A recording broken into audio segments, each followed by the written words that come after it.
मला नाटक करावंसं वाटत नाही, कारण माझी मुलं नाटक खूप करत आहेत. मी पहिल्यापासून कॅमेरासमोर काम केल्यामुळे मला जास्ती कॅमेरा जास्ती आवडतो. एक दिवस असा होता की विराजचं मिकी नावाचं नाटक होतं. त्याला 11 नॉमिनेशन्स होती आणि एकही अवॉर्ड मिळालं नव्हतं.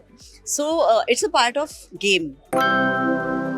हॅलो नमस्कार फ्रेंड्स, मी मज्जाची नीलम. झी नाट्य गौरव 2026च्या रेड कार्पेटवर मृणाल ताईंनी एंट्री घेतली. ताई कशा आहात? मस्त आहे. तू कशी आहेस? मी खूप छान आहे, पण आज मला असं वाटतं द्विगुणित असा जो आहे अभिमान आहे आणि आनंद आहे तो सगळ्यात जास्त आहे आणि त्यामागचं कारणही तसंच आहे.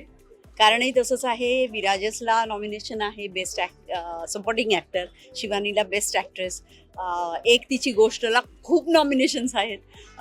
शंकर जयकिशन जे विराजसनी लिहिलं आहे त्याला पण खूप नॉमिनेशन्स आहेत. सो आज मज्जा येणार आहे. आणि तिन्ही नाटकांचा परफॉर्मन्स आहे. वरवरचे वधूवर, वरवरचे वधू आता म्हणजे लक्षात राहत नाही असं झालंय. येस, मला सांगणार की आज कशासाठी जास्त एक्साइटमेंट आहे. असं असतं ना की ह्या रेड कार्पेटची वाट सगळेच बघत असणार आणि आई म्हणून जास्त असेल, आता सासू म्हणून पण ह्याच्याहून जास्ती काय एक्साइटमेंट असू शकते की दोन्ही मुलांना आणि त्यांच्या सगळ्या प्रोडक्शनचं कौतुक होत आहे. So I am extremely happy. Yes, पण नाटकप्रेमी सगळेच आहेत आणि मला हेच विचारायचं की कलाकार म्हणून आजही नाटकाकडे यावं अशी कोणती गोष्ट आहे जी आजही विचारलं म्हणाल ताईंना की नाटक का करावं असं वाटतं, तर तेच कारण मला नाटक करावंसं वाटत नाही, कारण माझी मुलं नाटक खूप करत आहेत. त्यामुळे I am happy supporting them.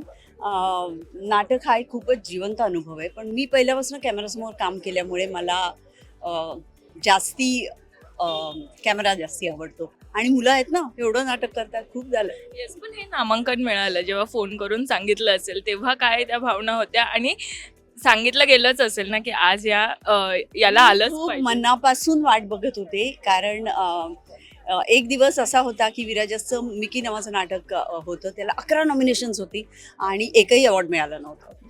So it's a part of game. म्हणजे दरवेळी तुम्हाला नॉमिनेशन मिळतं म्हणजे अवॉर्ड मिळतं असंच नाही, किंवा काही येऊ शकतं. बट कोणाबरोबर तुमचं नॉमिनेशन होतंय आणि काय होतंय आणि लोकांना किती आवडतं हे महत्त्वाचं. येस, पण विराजसला पहिला मिळालेला अवॉर्ड तो त्याने म्हणजे घेताना किती आनंदित होता आणि तो अवॉर्ड कोणता होता आणि कशा पद्धतीने तो आनंद व्यक्त करतो? मला वाटतं रिसेंटली त्याला मिळालेलं वरवरचे वधूवरसाठी सगळी अवॉर्ड्स मिळाली गेल्या वर्षी आणि खूप खुश होता तो. येस, पण आज त्या दोघांना सांगायचं असेल तर काय सांगणार आहात? तुम्हाला सगळी अवॉर्ड्स मिळू दे, तुम्हालाच नाही तर सूरजला मिळू दे, शिवराजला काल सगळी अवॉर्ड्स मिळाली. सो अवॉर्ड्सचं मिळणं हा एक स्पर्धेचा भाग झाला, पण कायम कष्ट करत राहा, उत्तमच काम करा आणि नाव रोशन करा आपलं. अगदीच. पण विराजच कधी रडला की एखादी गोष्ट त्याच्या मनासारखी नाही झाली आहे, तो खूप निराश झाला रडण्यापेक्षा? नाही, तो असं निराश नाही होत, कारण त्यांनी लहानपणापासून बघितलंय की मी पण अनेकदा नॉमिनेट झाले, मला अवॉर्ड्स नाही मिळाले. सो प्रेक्षकांना काय वाटतं हे त्याच्यासाठी जास्त इम्पॉर्टंट. अगदीच, आणि मला असं वाटतं की ते वाट बघतायत आणि ते खूप so thank you so much. Marathi मनोरंजन सृष्टीमधील मालिका, चित्रपट, नाटक तसेच कलाकारांबद्दलच्या नवीन अपडेट्स जाणून घेण्यासाठी नक्की सबस्क्राईब करा इट्स मज्जा मराठी या आपल्या नवीन यूट्यूब चॅनलला.